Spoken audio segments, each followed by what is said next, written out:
B Ed semester એક ગુજરાતી વિષય જે આપણે પ્રકરણ નંબર 1 ગુજરાતી માતૃભાષા એક પરિચય તો તેમાં 1.1, 1.2, 1.3 અને 1.4નો અભ્યાસ કરી દીધો છે। જો તમે અત્યાર સુધી કર્યો ના હોય તો પ્લેલિસ્ટમાં જઈને આ વિડીયો લેક્ચર જોઈ શકો છો।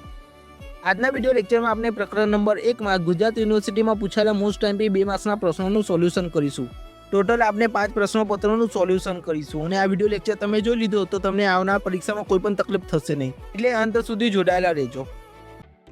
પ્રકરણ નંબર 1માં આપણે કુલ 5 પ્રશ્નોપત્રોનું સોલ્યુશન કરીશું, જ્યાં 2017, 2018, 2022 ને 2025 અને છેલ્લે 2026ના પ્રશ્નોનું સોલ્યુશન કરીશું। તો ચાલો આપણે શરૂઆત કરીએ। ગુજરાત યુનિવર્સિટી ડિસેમ્બર 2017 તો તેમાં આ પ્રશ્નો પૂછાયા હતા। પ્રશ્ન નંબર 1 છે માતૃભાષાની ઉપેક્ષા દૂર કરવાના કોઈપણ 2 ઉપાયો જણાવો। આપણી ગુજરાતી ભાષા છે તો તેમાં ખામીઓ કે જે ઉપેક્ષાઓ કરવામાં આવે છે તો તેને દૂર કેવી રીતે કરી શકાય, તો તેના કોઈપણ 2 ઉપાયો જણાવવાના। ઉપાય નંબર 1 હતો યોગ્ય અને રસ ધરાવતા શિક્ષકોની આપણે પસંદગી કરવી જોઈએ, જેથી ગુજરાતી ભણાવવામાં તેમનો રસ જળવાઈ રહે। ઉપાય નંબર 2 છે વ્યવહારિક અને જીવનલક્ષી દ્રષ્ટિકોણ પૂરું પાડવું। પ્રશ્ન નંબર 2 ભાષાના કોઈપણ 2 સ્વરૂપો જણાવો। તો ભાષાના કુલ 3 સ્વરૂપો છે, દ્રશ્ય, શ્રાવ્ય અને સ્પર્શ। પ્રશ્ન નંબર 3 અભિષેકને સાહિત્યમાં રસ છે તો તે કઈ વિદ્યાશાખા પસંદ કરશે। આપની પાસે કુલ 3 વિદ્યાશાખા છે, વિનયન એટલે કે તમારું આર્ટ્સ, વાણિજ્ય એટલે તમારું કોમર્સ અને વિજ્ઞાન એટલે તમારું સાયન્સ। તો સાહિત્યની અહીંયા વાત કરવામાં આવી છે તો તે વિનયન વિદ્યાશાખા પસંદ કરશે। ગુજરાત યુનિવર્સિટી 2018 જ્યાં કુલ 6 પ્રશ્નો પૂછાયા હતા અને 6માંથી 4ના જવાબ આપવાના હતા। પ્રશ્ન નંબર 1 ભાષાની વ્યાખ્યા આપો। અહીંયા આપણે ભાષાની વ્યાખ્યા આપવાની છે। ભાષા એટલે શું? ભાષા એટલે ધ્વનિ સંકેતો દ્વારા વિચારની અભિવ્યક્તિ। આ વ્યાખ્યા સ્વીટે આપેલી છે તો આ તમે યાદ કરી લેજો। પ્રશ્ન નંબર 2 વિનયન વિદ્યાશાખાનો અર્થ જણાવો। તો વિનયન વિદ્યાશાખાનો અર્થ આ મુજબ રહેશે। પહેલો છે પરંપરાગત અર્થ, બીજો છે મધ્યકાલીન અર્થ અને ત્રીજો છે આધુનિક અર્થ। તો તમારે આના વિશે જણાવવાનું રહેશે। પરંપરાગત અર્થમાં ટ્રિવિયમ એટલે કે 3 વિષયોનો સમૂહ હતો, જેમાં વ્યાકરણ, ભાષાંતર અને તર્કશાસ્ત્રનો સમાવેશ થતો હતો। મધ્યકાલીન અર્થમાં ક્વાડિયમ એટલે કે 4 વિષયનો સમાવેશ થતો હતો, જેમાં ગણિત, ભૂમિતિ, સંગીતકલા અને ખગોળશાસ્ત્રનો સમાવેશ થતો હતો। જ્યારે આધુનિક અર્થ મુજબ ડિગ્રી પ્રોગ્રામ, શૈક્ષણિક સંસ્થા જેમ કે યુનિવર્સિટીનો સમાવેશ થાય છે। તો તમારે આ 3 લખવાના રહેશે। પ્રશ્ન નંબર 3 ફરી રિપીટ થયો છે, ભાષાના વિવિધ સ્વરૂપો જણાવો। તો ભાષાના મુખ્યત્વે 3 સ્વરૂપ છે, દ્રશ્ય, શ્રાવ્ય અને સ્પર્શ। પ્રશ્ન નંબર 4 માતૃભાષા શિક્ષણની ગમે તે 2 ઉણપો જણાવો। આપણી માતૃભાષા એટલે કે ગુજરાતી છે તો તેની 2 ઉણપો અથવા ખામીઓ જણાવો। તો અહીંયા એ વિશે લખવાનું રહેશે। પહેલું છે માત્ર ફ્રી પીરિયડની માન્યતા। આપણે ગુજરાતી વિષય છે તો તેને ફ્રી પીરિયડ તરીકે માન્યતા આપી છે। બીજો છે શિક્ષકની નિમણૂકમાં ભેદભાવ અને ગેરમાન્યતા। ગણિત હોય, સંસ્કૃત હોય કે વિજ્ઞાન હોય તો તેમના માટે નિષ્ણાત શિક્ષકોની આપણે નિમણૂક કરીએ, જ્યારે ગુજરાતીમાં તો આપણે એવું માની લઈએ કે કોઈ પણ ગુજરાતી કુટુંબમાં જન્મેલ વ્યક્તિ ગુજરાતી ભાષા બનાવી શકે। તો આ 2 ઉણપો અથવા ખામીઓ રહેલી છે।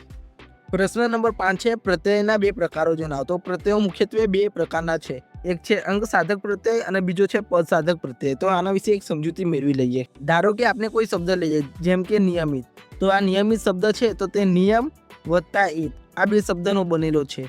જેમાં નિયમ છે તો તેને અંગ સાધક પ્રત્યય કહેવાય અને ઈત છે તો તેને પદ સાધક પ્રત્યય કહેવાય।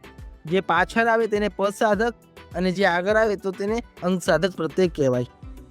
પ્રશ્ન નંબર 6 માને નિપજેલું શેષ સાધન એટલે વાણી। આ વિધાન કોણે આપ્યું છે? તો આ વિધાન SR ભટ્ટે આપ્યું છે।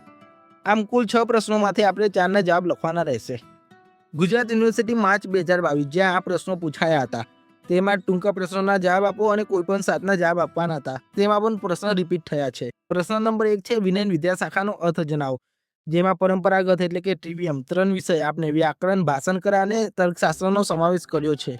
જ્યારે મધ્યકાલીન અર્થ હતો તો તેમાં ક્વાડિયમ એટલે કે 4 વિષય, જેમાં ગણિત, ભૂમિતિ, સંગીતશાસ્ત્ર અને ખગોળશાસ્ત્રનો સમાવેશ કર્યો છે।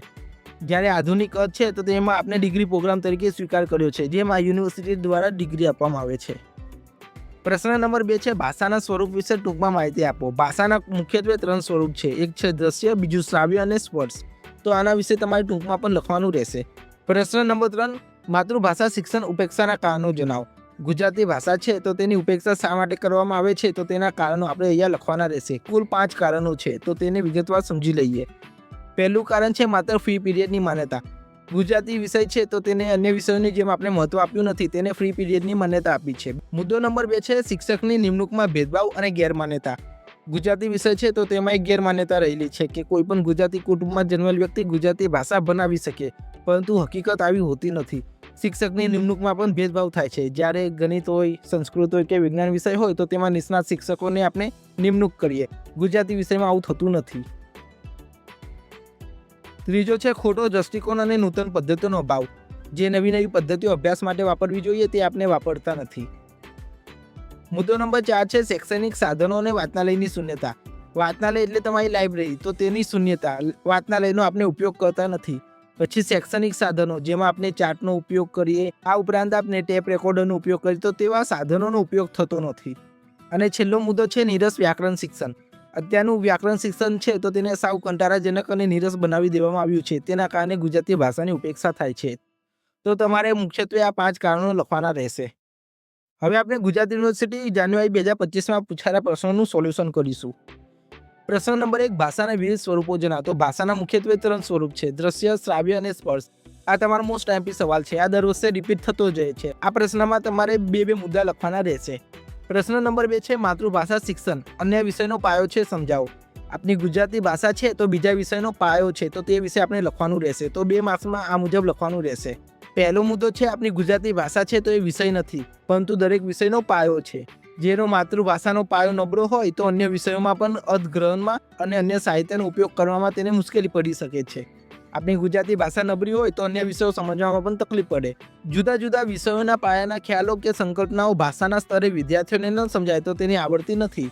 જો આપણે ગુજરાતીના પાયાને ના સમજી શકીએ તો ભાષાનું જે સ્તર છે તો તેમાં બીજા વિષયોને પણ સમજી ના શકીએ અને આપણે એ વિષયો પણ ના આવડે. પ્રશ્ન નંબર 3 છે માતૃભાષા શિક્ષણની પ્રવર્તમાન સ્થિતિ જણાવો. પ્રવર્તમાન સ્થિતિ અને ઉપેક્ષાના કારણો આ બંને એક જ છે. પહેલો છે ફ્રી પીરિયડની માન્યતા, બીજો છે શિક્ષણની નિમણૂકમાં ભેદભાવ અને ગેરમાન્યતા, ત્રીજું છે ખોટો દ્રષ્ટિકોણ અને નૂતન પદ્ધતિનો અભાવ, ચોથો છે શૈક્ષણિક સાધનો અને વાંચનાલયની શૂન્યતા અને છેલ્લું છે નીરસ વ્યાકરણ શિક્ષણ. આમ આપણે જાન્યુઆરી 2025નો પ્રશ્ન પેપર પણ સોલ્યુશન કરી લીધું. ગુજરાત યુનિવર્સિટી ફેબ્રુઆરી 2026. પ્રશ્ન નંબર 1, ભાષા એ યાદચ્છિક ધ્વનિ સંકેતોની વ્યવસ્થા છે, સમજાવો. આ વિધાન દર્શાવે છે કે ભાષા એ માણસો દ્વારા પરંપરાગત રીતે, જે ભાષા છે તો એ માણસો દ્વારા બનાવવામાં આવી છે અને એ પણ પરંપરાગત રીતે. એમાં કોઈ પણ કુદરતી કારણ વગર, એટલે કે કોઈ પણ કુદરતી કારણનો સમાવેશ થતો નથી. આપણે અમુક અવાજો નક્કી કર્યા છે અને નિયમિત ગોઠવણી કરી છે, જેના દ્વારા શું થાય, સમાજના લોકો એકબીજા સાથે પોતાના વિચારો, લાગણીઓ અને સંદેશાઓનું આદાન પ્રદાન સરળતાથી કરી શકે. પ્રશ્ન નંબર 2 છે આ ઘણીવાર રિપીટ થયો છે. ભાષાના ઘટકો જણાવો. તો ભાષાના મુખ્ય 3 ઘટકો છે: દ્રશ્ય, શ્રાવ્ય અને સ્પર્શ. પ્રશ્ન નંબર 3, માતૃભાષા શિક્ષણની ઉપેક્ષા દૂર કરવાના 4 ઉપાયો જણાવો. આની પહેલાનું પેપર હતું તો તેમાં 2 ઉપાયો વિશે વાત કરવામાં આવી હતી. અહીંયા 4 ઉપાયોની વાત કરવામાં આવી છે. તો એક તો છે યોગ્ય અને રસ ધરાવતા શિક્ષકની પસંદગી કરવી, બીજો છે વ્યવહારિક અને જીવનલક્ષી દ્રષ્ટિકોણ અપનાવવો, ત્રીજું છે વાંચનાલય એટલે કે જે લાઇબ્રેરી હોય તેને એક્ટિવ કરવી અને પ્રેરણાદાયક પ્રયોગ કરવા, ચોથું છે શિક્ષકનું માતૃભાષા પ્રત્યે ગૌરવ કરવું. તો આટલા મુદ્દા તમારે લખવાના રહેશે. આમ મિત્રો આપના 5 પ્રશ્નપત્રોનું સોલ્યુશન અહીં થાય છે. આ પછીના વિડીયો લેક્ચરમાં આપને 7 માર્ક્સના મોટા પ્રશ્નોનું સોલ્યુશન કરાવીશું, જેમાં તમને 14 માર્ક રોકડા કેવી રીતે મળી શકે તો તેવા પ્રશ્નો લઈશું અને તેને યાદ રાખવા માટે આપણે મુદ્દાઓ પણ લખીશું. અંતે તમને વિડીયો ઉપયોગી થયો હોય અને ભવિષ્યમાં વધારે આવું કન્ટેન્ટ મેળવવું હોય તો વિડીયોને લાઇક કરજો, કોમેન્ટ કરજો અને આ વિડીયોને શેર પણ કરી લેજો. ભવિષ્યમાં વધુ સારા વિડીયો મેળવવા માટે આપણી ચેનલને જરૂરથી સબસ્ક્રાઇબ કરજો અને કોઈ પણ ઇન્ક્વાયરી હોય તો તમે આ મોબાઈલ નંબર પર ક્વેરી કરી શકો છો. જય હિન્દ, જય ભારત.